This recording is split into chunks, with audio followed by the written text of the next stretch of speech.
안전을 위한 준비, 일상에서의 습관. 오전 10시, 학교 정문에서 현수막을 달던 주무관 A씨가 추락하는 사건이 발생합니다. 갑작스럽게 발생한 사고에 주변에 있던 사람들은 어찌할 바를 모르고 그저 119만을 기다리고 있는데요. 마침내 도착한 구급차. A씨는 구급차에 실려 이송되지만 끝내 중태에 빠지고 맙니다.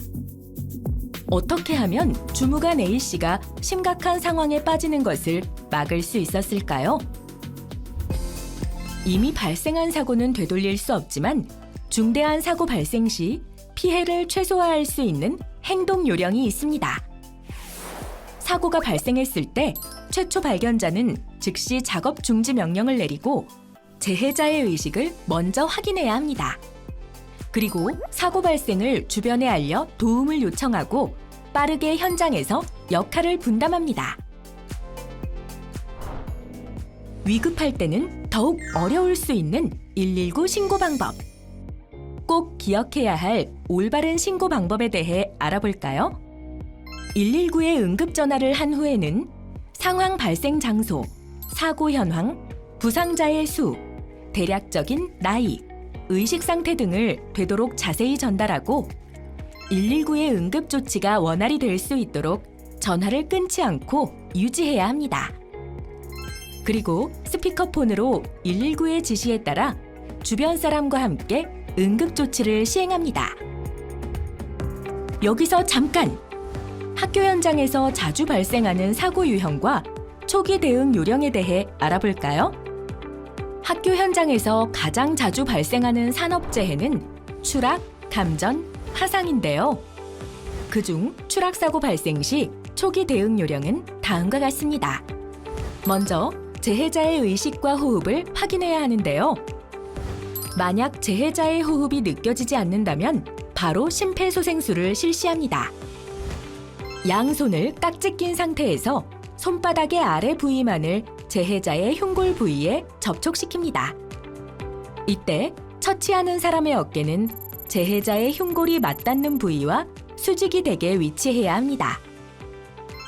양쪽 어깨의 힘을 이용하여 분당 100에서 120회 정도의 속도로 5cm 이상 깊이로 강하고 빠르게 30회를 눌러 심장 압박을 실시합니다. 재해자의 맥박과 호흡을 확인한 후 의식이 돌아오지 않으면 구급차가 도착할 때까지 계속 실시해야 합니다.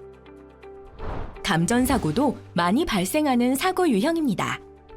감전사고가 발생했을 경우 즉시 전원을 차단하고 주변의 플라스틱이나 나무 막대 등 부도체를 이용해 재해자를 즉시 떼어내야 하는데 주의할 것은 이때 절대 맨손으로 재해자를 만져서는 안 됩니다. 그 후 전원 차단 여부를 다시 확인하고 재해자의 의식과 호흡을 확인합니다. 만약 재해자의 호흡이 느껴지지 않으면 마찬가지로 심폐소생술을 실시합니다. 화상사고는 특히 학교 급식실에서 발생할 수 있는 재해입니다. 만일 뜨거운 음식이 몸에 쏟아졌다면 신속히 재해자의 장화나 옷을 제거하고 흐르는 물에 10분 이상 환부를 시켜줍니다. 이때 상처에 탈지면을 직접 대거나 상처에 붙어있는 물건을 강제로 떼려고 해서는 안 되며 물집은 터트리면 안 됩니다. 깨끗한 거즈나 수건으로 덮은 뒤 즉시 병원으로 이송해야 합니다. 초기 대응에 이어 2단계로는 현장에 대한 피해를 확인하고 보고해야 합니다. 사고 보고를 받은 관리 감독자는 2차 재해 방지를 위해 현장을 통제하고 조사 종료까지 보존합니다. 또한 재해자의 부상 정도를 확인하고 사고 경위와 조치 사항 등을 교육청, 교육지원청, 관할 지방고용노동청에 빠르게 유선으로 보고합니다.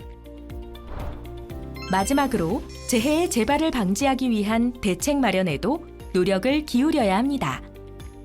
관리 감독자는 중대 산업재해 발생 보고서에 재해 내용 및 발생 경위, 조치 사항 등을 상세히 기재해 유선 보고한 후 바로 서면으로 해당 기관에 제출합니다. 그리고 서면 보고가 끝나면 관리 감독자는 사고 원인을 종합적으로 파악하고 분석하여 재발 방지 대책을 수립합니다. 재발 방지 대책을 수립한 후에는 재해가 발생한 날부터 1개월 이내 산업재해 조사표를 작성하고 진단서를 첨부하여 해당 기관에 제출합니다. 그럼 이제 어떻게 행동했어야 주무관 A씨의 중태를 막을 수 있었는지 다시 한번 살펴볼까요?